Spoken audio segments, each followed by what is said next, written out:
En la primera de Juan, capítulo 1, vamos a leer versículos del 1 al 3.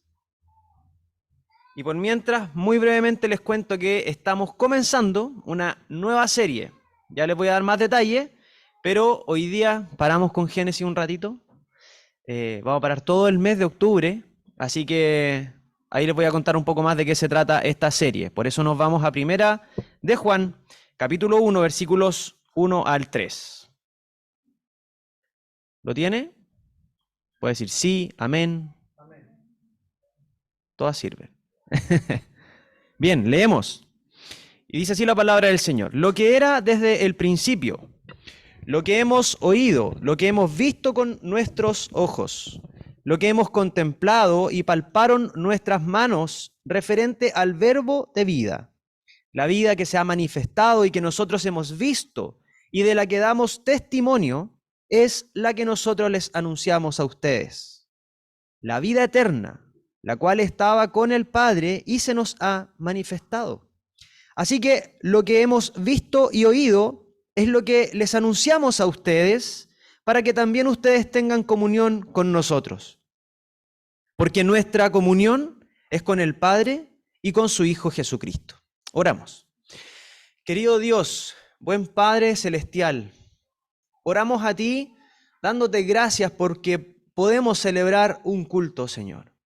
No solo en el sentido físico de que tenemos un lugar, aunque prestado, pero tenemos un lugar donde reunirnos, donde cantar a tu nombre, donde alabar tu nombre, donde escuchar tu palabra y ser animados por ti directamente.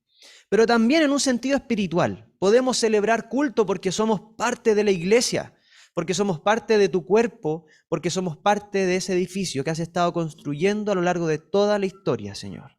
Bendecimos tu nombre porque lo que vivimos hoy, como lo que vivimos cada día, es gracia de tu parte para que no solo vivamos, sino que podamos hacerlo para tu gloria, para que podamos obedecer tus mandamientos. Así que, Señor, agradecidos y con ganas de que tu palabra penetre en lo más profundo de nuestro corazón, ahí donde están nuestros ídolos, ahí donde está nuestra pereza espiritual, nuestra negligencia espiritual, donde están nuestros afectos, que ahí, Señor, pueda tu palabra entrar para traer luz, para que cambie nuestra manera de vivir y pueda desafiarnos a vivir siempre para tu gloria.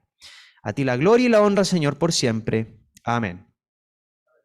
Bien, como les decía, hermanos, hoy día iniciamos una nueva serie y esto en el contexto del mes de la Reforma, octubre, ¿sí?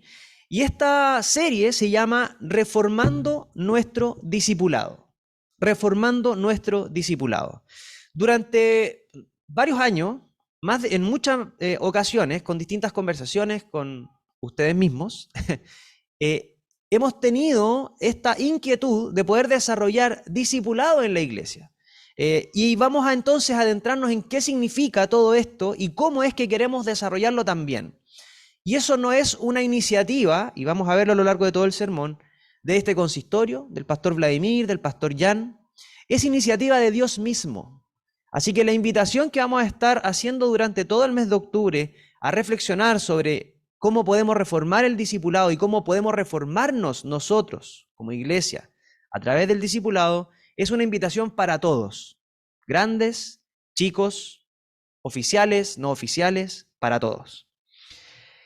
Esto entonces, y esta serie tiene también por objetivo ampliar el discipulado a toda la congregación para el próximo año. Ustedes saben, y hace algunos meses atrás, varios tal vez, lo anunció el pastor Vladimir, de que estamos ya en un camino de discipulado con digamos, los oficiales y líderes de la iglesia, para que pronto también puedan discipular a otros, estos mismos oficiales y líderes de la iglesia, buscando que todos estemos siempre y permanentemente discipulándonos. Bien, dicho esto, y explicando también, o más bien, dicho esto, quisiera explicar algo. No se trata el discipulado de un plan de estudios. Muchos de nosotros probablemente habíamos pasado o hemos vivido periodos o procesos de discipulado y a veces se trata de seguir un libro exclusivamente o se trata de desarrollar ciertas actividades de estudios bíblicos o a veces el discipulado se va en otro sentido y se transforma muy en juntas de amistad cristiana, pero donde hay simplemente conversaciones del quehacer, de la vida, pero no hay un énfasis profundo en la transformación mediante la palabra con un acompañamiento espiritual. Y se trata de que entonces como Iglesia Puente de Vida demos pasos firmes para ser una iglesia de discípulos. Una iglesia de discípulos que hacen discípulos que hacen discípulos. ¿Se entiende eso? Que seamos una iglesia de seguidores de Jesús que ayudan a otros a seguir a Jesús para que esos a su vez ayuden a otros a seguir también a Jesús. Esto significa que no concebimos el presente ni el futuro de la iglesia, de nuestra iglesia Puente de Vida, pero también de la iglesia universal de Cristo. No lo concebimos si es que no estamos juntos aprendiendo a Jesús. No se trata de aprender sobre Jesús, sobre su vida, obra, ministerio. No se trata de aprender sobre la Biblia o más de teología, sino de que aprendamos a una persona, de aprender a Jesús mismo, de seguirlo a Él, vivir con Él y vivir para Él. El discipulado, como vamos a ver a lo largo de todo este mes, se trata de una persona. No se trata de una estrategia de crecimiento. No es un programa de estudios, no es un curso. Tampoco es algo que voy a empezar ahora y dura 2 años y lo termino y listo. ¿Sí? Lo pasé. Ya hice el discipulado. No es así. Se trata de caminar con Jesús toda tu vida. Se trata de vivir toda tu vida ayudando a otros también para que ellos puedan hacer lo mismo, seguir a Jesús. Para que esos otros enseñen a otros a hacer lo mismo, seguir a Jesús. Durante 5 semanas entonces vamos a estar reflexionando sobre 5 preguntas respecto al discipulado. La primera, y que es la que vamos a ver hoy, ¿por qué hacer discípulos? Luego, ¿qué es un discípulo? ¿Cómo se hacen los discípulos? ¿Quién está encargado de hacer discípulos? ¿Y dónde hacemos discípulos? ¿Bien hasta ahí? Súper. Bueno, para esto, iglesia, estamos tomando como referencia el libro El Proyecto de la Vid. ¿Sí? Es un libro que escribieron juntos Colin Marshall y Tony Payne. Lo escribieron en el año 2016 como un complemento o como una segunda parte más explicativa para precisar algunas cuestiones que quizás quedaron dando vuelta en un primer libro que habían escrito en el año 2009, que es El Enrejado y la Vid. Seguro que ese libro sí más les suena que el anterior. De hecho, fue parte también del desarrollo de nuestra iglesia años atrás. Y ese es el libro, además, que estamos usando junto con el Vlad y la Ani y los demás presbíteros y nuestras esposas para nuestro discipulado, para el que nosotros hemos comenzado. Justamente para pensar cuál es esta mirada ministerial de ser seguidores de Jesús, que enseñan a otros a seguir a Jesús, para que enseñen a otros a seguir a Jesús. Entonces vamos al desafío de hoy, que es responder a la pregunta ¿por qué hacer discípulos? El pasaje que va a guiar el sermón de hoy es el que leímos en la primera carta de Juan. Juan, que fue discípulo de Jesús. Y esta carta se enmarca en el trabajo apostólico, en el trabajo pastoral, que Juan tenía con una red de iglesias, que tenía algún grado de supervisión o a su cargo. Y él estaba sirviendo a estas iglesias, pero estas iglesias estaban teniendo algunas crisis, algunos problemas y algunas divisiones, ¿sí? Historia típica en todas las cartas, o en muchas de las cartas que encontramos, ¿sí? En el Nuevo Testamento. Pero esta crisis, o estas crisis y estas divisiones venían dadas por algo muy particular. Y es que habían algunos hermanos que habían empezado a negar a Jesús como el Mesías. Era algo muy trascendental, muy central en la vida de la iglesia. No eran problemas más o menos domésticos o solo respecto de los judaizantes, como vemos tradicionalmente en las cartas de Pablo, sino que derechamente habían hermanos que estaban negando la deidad de Cristo y estaban negando que Jesús era el Cristo, que Jesús era el Mesías. Por eso entonces la primera carta de Juan es como un recordatorio de las enseñanzas de Jesús que vemos en el Evangelio de Juan. Y en ese Evangelio Juan ya estaba exhortando y animando y transmitiendo una fe que ahora, en la primera carta, está exhortando y animando a mantenerse firme en esas enseñanzas de Jesús, en esa fe aprendida. De hecho, si ustedes se fijan, el pasaje que leímos nos trae al recuerdo, de manera bien inmediata, los primeros versículos del Evangelio de Juan, cuando dice que en el principio era el Verbo, y el Verbo era con Dios, y el Verbo era Dios. Este era en el principio con Dios. Y en el versículo 4 del mismo capítulo 1, y aquel verbo fue hecho carne, el Cristo preencarnado. Y aquel verbo fue hecho carne y habitó entre nosotros. Y vimos su gloria, gloria como del unigénito del Padre, lleno de gracia y de verdad. Y entonces, para cerrar esta introducción, quiero responder de entrada a la pregunta del sermón.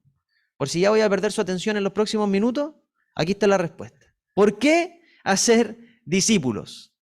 Y la respuesta inmediata es porque, o lo que escuchamos tradicionalmente es porque así hay que hacerlo. Alguno va a decir porque es un mandato del Señor. Pero ¿sabes? La respuesta está mucho más allá, mucho antes y mucho más adelante de lo que tú y yo pensamos tradicionalmente respecto al discipulado. ¿Por qué hacer discípulos? Porque el propósito de Dios para todo el mundo y para toda la historia de la humanidad es glorificar a su amado Hijo en medio del pueblo que Él ha rescatado y transformado.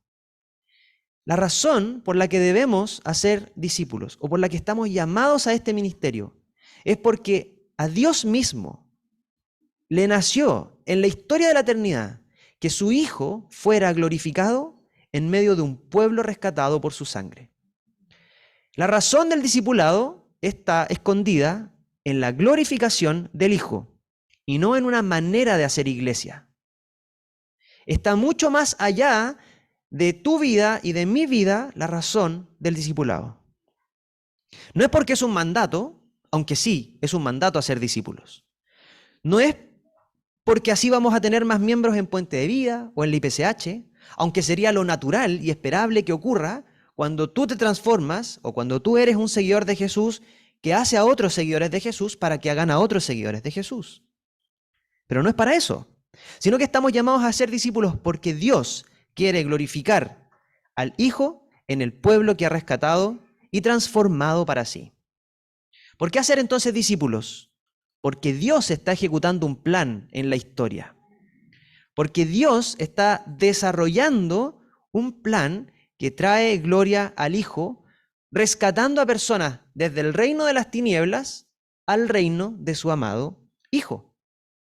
Entonces el mensaje de hoy se va a dividir en tres partes, o tiene tres componentes. El primero es que hay un misterio que ha sido revelado, el misterio revelado. Luego vamos a ver un pueblo para su Hijo, que somos nosotros, y es toda la iglesia en la historia.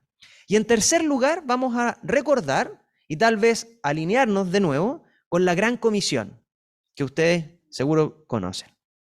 Vamos con lo primero, el misterio revelado.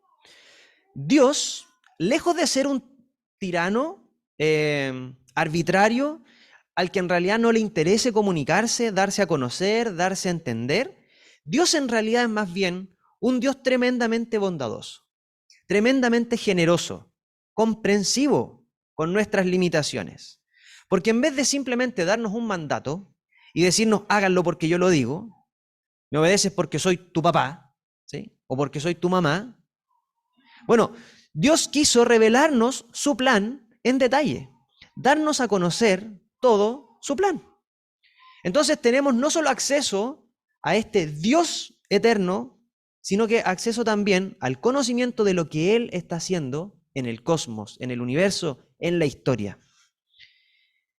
Dios no nos invitó a obedecer y punto, como si fueran mandatos que no tenemos por qué saber cuál es el origen, cuál es la razón de lo que Dios nos está mandando, sino que Dios es muy amoroso y nos ha compartido en las Escrituras su gran plan, sus motivaciones y también cuál es el argumento, cuál es el guión de toda la creación. El guión completo, el gran cuadro, o como algunos recordarán, que también fue en tiempos de pandemia, si mal no recuerdo, al principio, cuál es este gran panorama divino. Habitualmente explicamos la gran historia de la Biblia a partir de un esquema que nos resulta más habitual o más fácil de entender, de recordar también, y entonces decimos que la Biblia nos cuenta la gran historia de la creación, voy a hacerlo de aquí para allá, de su izquierda a derecha, creación, caída, redención y consumación o glorificación. Y claro, para nosotros es familiar hablar de creación, caída, redención y consumación. Ver este esquema y poder entonces viajar desde Génesis, como lo hemos estado haciendo, hasta Apocalipsis, como lo estuvimos haciendo, y entonces ver a Cristo en toda la Escritura y ver este patrón de creación, caída, redención y consumación en toda la Escritura. Entendemos que vivimos en ese ya, pero todavía no, en la que hemos visto y estamos viviendo un adelantamiento del reino de Dios, que está ya acá, pero no está todavía consumado. Y eso ocurrirá cuando el Señor vuelva a buscar a su pueblo. Pero ¿saben qué? Ese privilegio de entender y de ver todo este gran misterio, cómo es que desde el principio el plan de Dios consideraba la muerte de su Hijo para salvar a un pueblo de todas las naciones, esa verdad no se veía con toda nitidez en la primera mitad de la Biblia. Es más que la mitad por la cantidad de páginas, ¿sí? Pero se entiende que me refiero al Antiguo Testamento. Ahí nosotros sí vemos el problema, pero vemos la promesa de la solución. Vemos la caída, pero vemos la promesa de que algo, o alguien más bien, iba a arreglar todo esto. Pero si usted le preguntaba a los profetas cómo iba a ocurrir, no sabían muy bien cómo, no sabían muy bien cuándo, tenían algunas profecías, algunas señales de cómo iba a ocurrir y qué tenía que hacer el Mesías, qué tenía que padecer, etc. Pero no veían el gran cuadro como usted y yo podemos verlo. En algún día sabían que Dios en el futuro iba a arreglar las cosas a través de esa simiente de Eva, que era el Mesías. Pero estos profetas vieron desde muy lejos ese futuro, de manera muy lejana o muy poco nítida, porque seguía siendo un misterio, que también el apóstol Pablo lo recalca muchísimo en sus cartas. Y esto que vemos en la segunda mitad, en el Nuevo Testamento, es un misterio que ha sido revelado, del privilegio del cual gozamos nosotros, de conocer ese misterio, que es la persona misma de Jesucristo, quien puede ser visto, puede ser tocado y puede ser escuchado. El Verbo eterno de Dios habitó entre nosotros, que es lo que vemos en este pasaje, ¿no? Lo que era desde el principio. No dice él que era, es lo que era, entendiendo que se refiere a toda la idea del Cristo, a toda la idea del Mesías, pero es el Verbo eterno de Dios. Bueno, lo que hemos oído, lo que hemos visto con nuestros ojos, que fue el privilegio también que tuvieron quienes habitaron con Jesús, que son los apóstoles, testigos oculares y enviados por el Señor para extender el reino. Lo que hemos contemplado y palparon nuestras manos referente al verbo de vida. La vida que se ha manifestado y que nosotros hemos visto, dice Juan, y de la que damos testimonio, son testigos, muestran a los demás lo que vieron, escucharon y palparon. Eso les comunicamos nosotros a ustedes. Juan no está dando a conocer acá una teoría, está dando a conocer a una persona. Y dice, la vida eterna. Esa persona es la vida eterna, es el Cristo, la cual estaba con el Padre y se nos ha manifestado. Esta es la gran revelación del secreto de Dios, podríamos decir, del misterio de Dios, de lo que había sido escondido por mucho tiempo y que ahora se vuelve muy claro. Finalmente podemos ver cuál era el plan desde el principio, que la vida eterna que estaba con el Padre, el Verbo eterno de Dios, se iba a encarnar y se iba a manifestar habitando entre nosotros. Dios iba a reunir además todas las cosas en Jesucristo. Él no iba a morir y iba a quedar en el lecho de muerte, en esa tumba. Él iba a resucitar y con esa resurrección iba a ser aceptado su sacrificio para consumar algún día ese reino eterno donde no habrá llanto, donde no habrá tristeza, donde no habrá muerte, donde no habrá pecado. El Verbo eterno de Dios se ha manifestado para reunir todas las cosas en sí. Dios iba a recuperar su creación, no la iba a dejar estropeada como lo hicimos los seres humanos, como lo hizo Adán y Eva cuando entra el pecado al mundo. Dios no iba a dejar su creación así, sino que mediante el poder de la cruz de Cristo iba a extender el reino hasta que se consumara a través de la acción de la iglesia. Otro misterio, un pueblo reunido de todas partes del mundo, no por sangre, sino por el Espíritu de Dios. Y este cuerpo, este edificio, esta familia de seguidores de Jesús es la familia de los discípulos de Jesús. Esto entonces, hermano, es clave cuando vamos a empezar a tener esta serie sobre el discipulado. Porque el discipulado no es una idea nueva. No es, ya, ahora el consistorio, el pastor Vladimir, el pastor Jan agarraron papa con una nueva movida ministerial que se llama discipulado. Usted y yo sabemos que no es así. El discipulado no es para nada nuevo, ni mucho menos es un programa de estudio, sino que es parte de un plan mucho mayor, eterno, trascendente, que tiene por objetivo último glorificar al Hijo, porque así lo quiso el Padre. Entonces, cuando pensemos en discipulado, por favor, les pido y les animo a que no pensemos en un programa, sino que pensemos en el gran panorama, en la gran foto, en la que al final y durante la reunión del cuerpo de Cristo está siendo glorificado el Hijo. Ese es el objetivo, la gloria eterna del Hijo.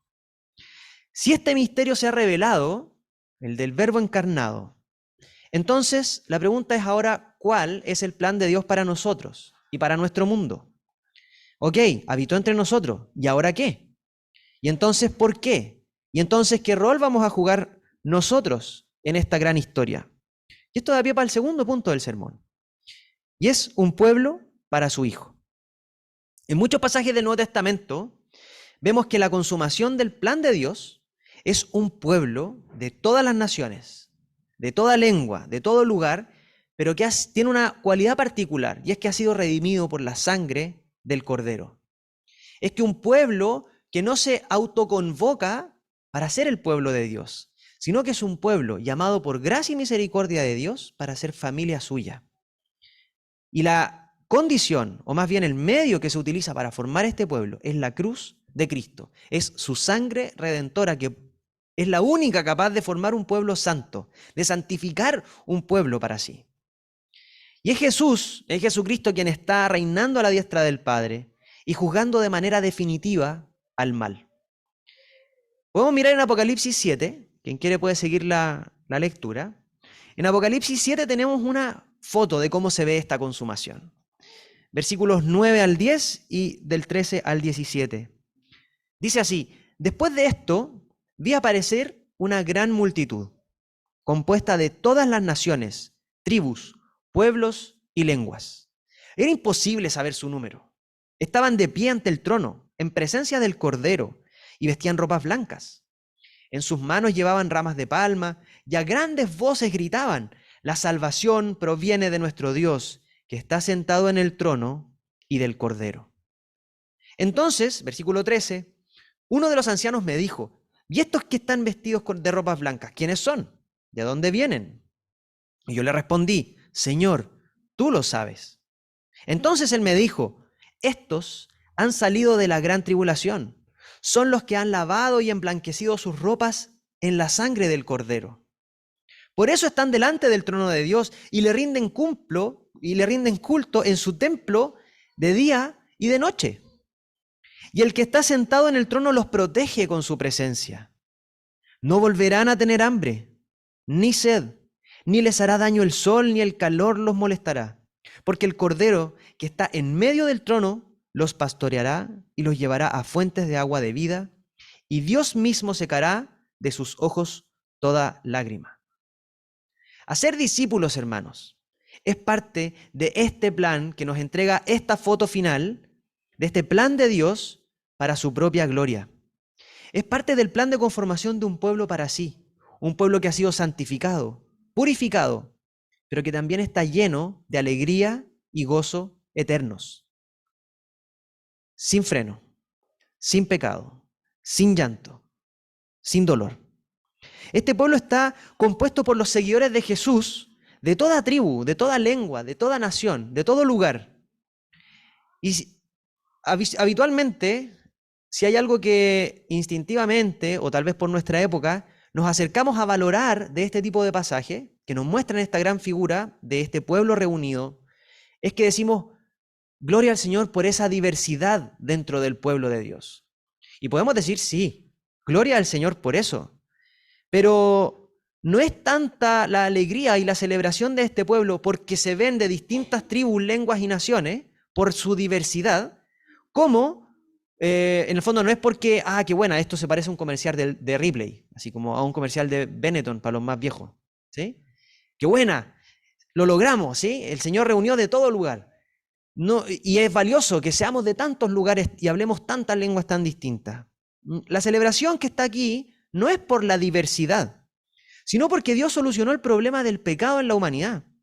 El problema de la arrogancia del hombre, de darle la espalda a Dios en Babel y querer construirse para sí un futuro mejor, de querer proveerse para sí ese lugar.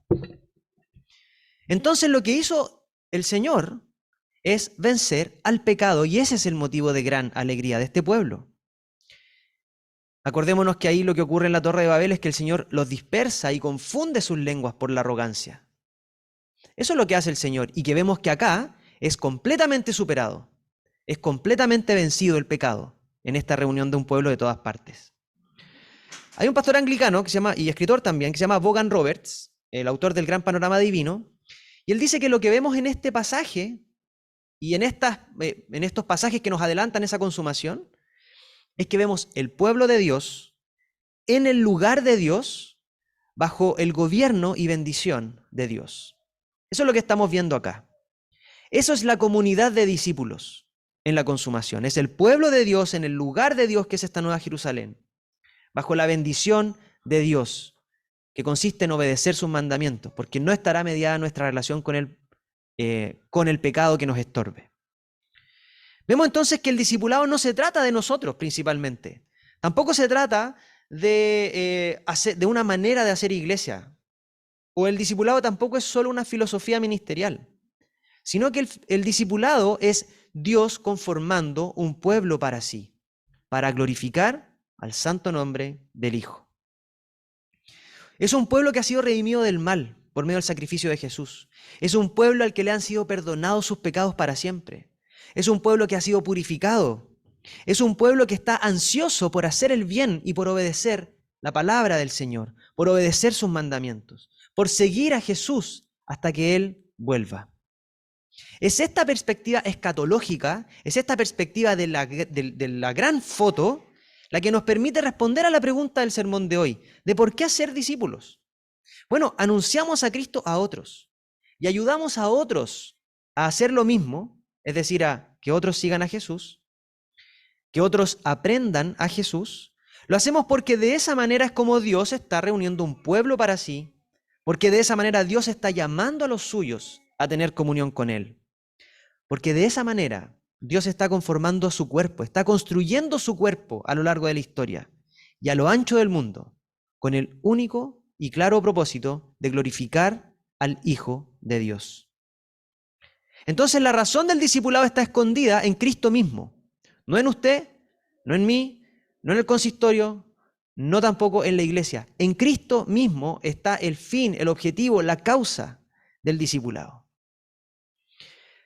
Así es como entonces participamos de este pueblo de Dios, a través, o siendo más bien, discípulos de Jesús.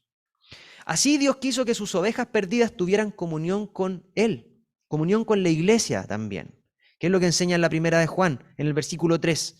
Así que lo que hemos visto y oído es lo que les anunciamos a ustedes, para que también ustedes tengan comunión con nosotros, porque nuestra comunión es con el Padre y con su Hijo Jesucristo. El plan de Dios es una misión de rescate. Eso es lo que estamos viendo en toda la Escritura. Una misión de rescate para salvar a las personas que están atrapadas en un reino de oscuridad, que están atrapadas en una oscuridad horrible y también inevitable para ellos, salvo que alguien los rescate. Están atrapadas en el mundo de las tinieblas.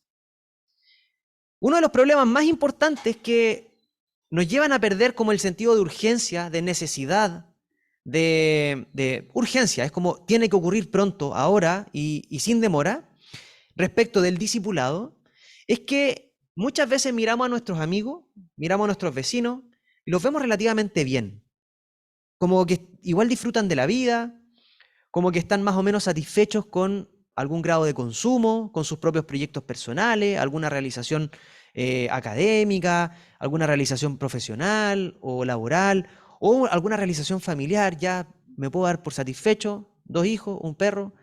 Como que decimos, parece que la gente anda bien, como que no necesitaran tanto a Jesús, como que no necesitaran tanto este nuevo reino, como que no habitaran un reino de oscuridad, de tiniebla, que les resulta inevitable.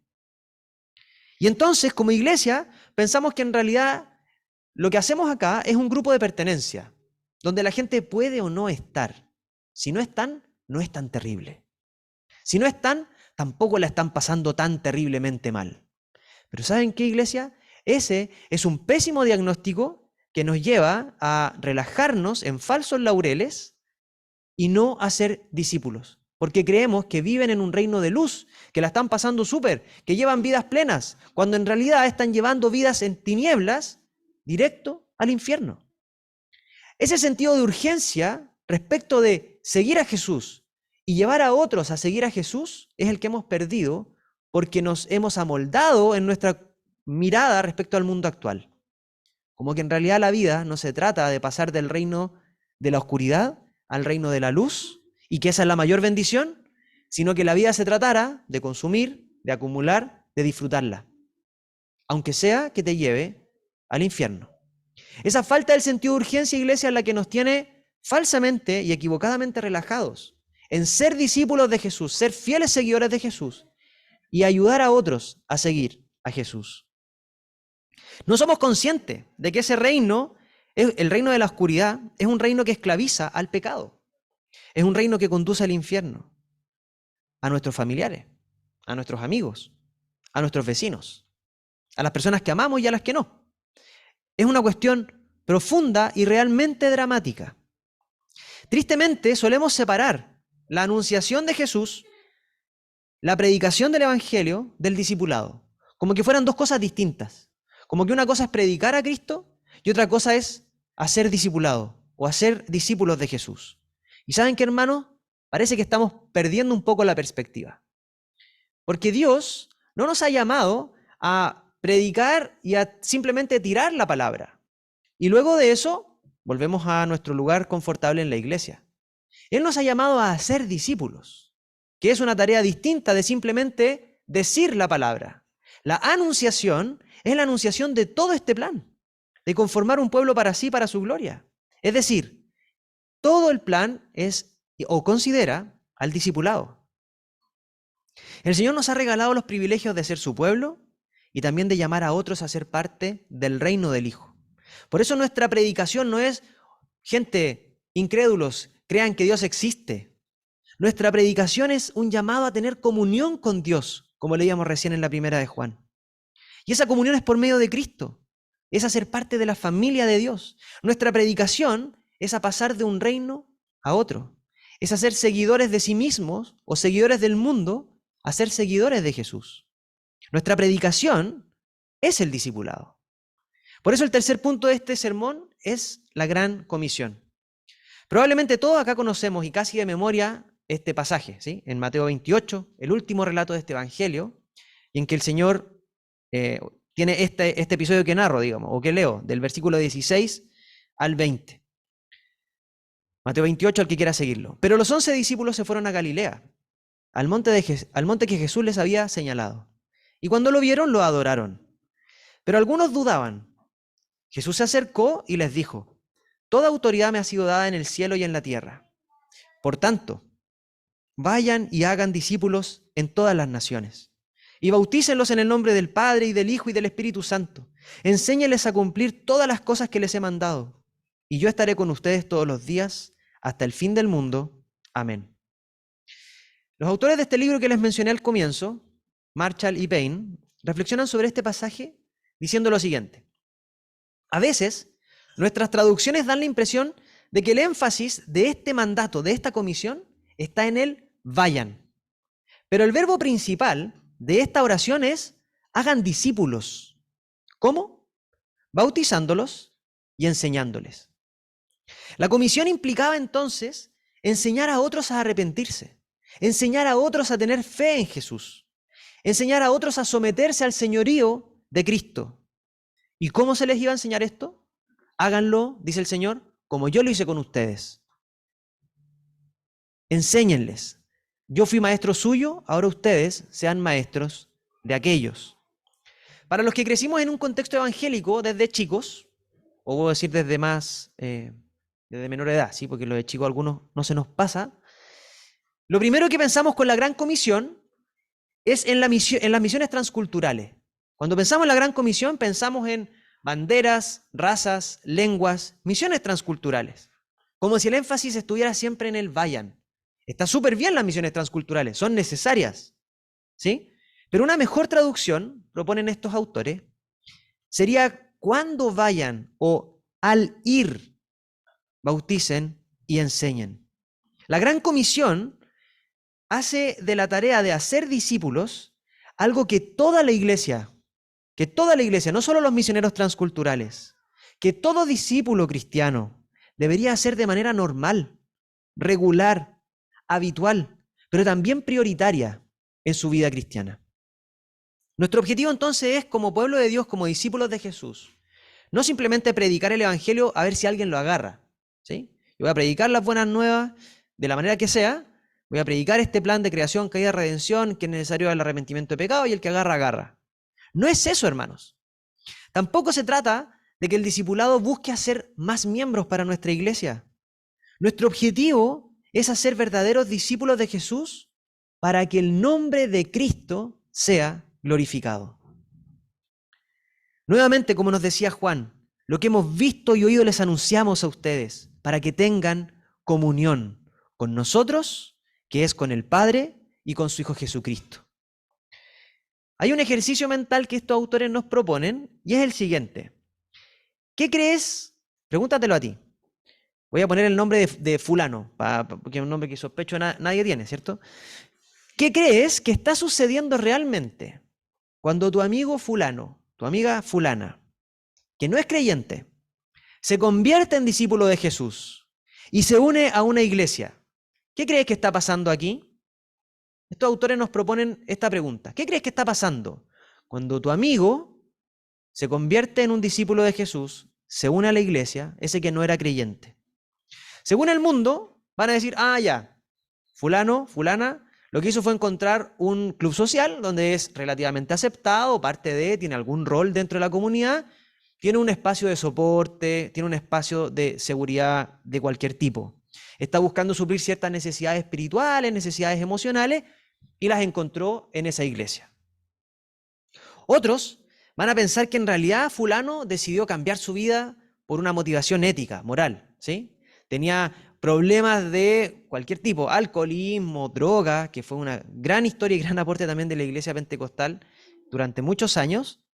Bueno, y entonces está buscando su mejora espiritual, su mejora moral, su superación moral.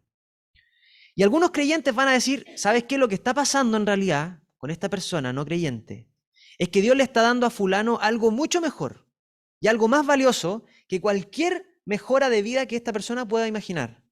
Es una nueva relación personal con Dios por medio de Jesús. Es una relación de salvación que le da paz. Y es una entrada al cielo también para cuando muera. ¿Y sabes qué, iglesia? Sí, esto es cierto, pero no es todo lo que está pasando. Lo que está pasando con fulano, en este caso, es que no se trata solamente, ni siquiera principalmente, de esa persona, lo que está ocurriendo aquí. Lo que está pasando en realidad es que Dios está tomando a un ladrillo más, a fulano, y lo está poniendo en el templo de Dios, para construir ese templo, para edificar ese templo, que es su cuerpo, que es este edificio, que es la iglesia. Lo que está pasando es que Dios está poniendo este ladrillo más en este templo espiritual, en este templo eterno, que está cimentado en Cristo y para la gloria de Cristo. Dios está construyendo un pueblo, iglesia. El discipulado no es una manera de hacer algo, sino es cómo Dios ha querido llevar gloria a su Hijo, haciendo discípulos de Jesús que son un pueblo suyo. Fulano está siendo llamado para glorificar al Señor. Eso es lo que está ocurriendo. Hacer discípulo entonces no es una actividad humana, no es algo que se nos ocurrió a nosotros, no es una idea, ya les dije, de este consistorio, es simplemente comprender que el llamado eterno es glorificar al Hijo. Entonces, ¿por qué hacer discípulos? Porque Dios está llevando la historia, está llevando el cosmos, está llevando todas las cosas hacia una meta, hacia un fin escatológico, hacia un fin último y grande, que es glorificar a Jesucristo. Y hacer discípulos es parte de este plan eterno. Es por esta razón que antes de partir esta serie con lo obvio, que era responder a la pregunta, bueno, ¿qué es ser discípulo? Si vamos a hablar de discipulado, respondamos primero eso. No, era necesario que partiéramos entendiendo esto. ¿Por qué hacer discípulos? Para que reenfoquemos nuestra mirada en que no se trata de algo que inventamos nosotros. Se trata de algo que busca la gloria del Hijo por idea del Padre. Tenemos que entender primero el discipulado en el contexto de este gran panorama divino, de este gran plan de Dios, para que no entendamos mal todo lo demás que vamos a ver en los próximos 4 domingos. Recapitulemos, reflexionemos y para aplicar también. En primer lugar, alabemos y agradezcamos a Dios, que no solo le ha dado la salvación y vida eterna a usted, a mí, que no solo te ha hecho parte de su pueblo, de su iglesia, de su cuerpo, sino que también te escogió para un propósito muchísimo más grande que el que tú hubieras podido imaginar: glorificar al Santo Hijo de Dios. Qué honra inmerecida, hermanos. No solo ser pueblo, sino llevar gloria al Hijo unigénito del Padre. No olvidemos que todo se trata de Dios, no se trata de usted y de mí, no se trata de la Iglesia Puente de Vida, todo se trata de Dios. Él es el protagonista de toda la historia y Jesús está al centro de esa historia. Por lo tanto, ¿por qué hacer discípulos? La respuesta está en la gloria del Hijo.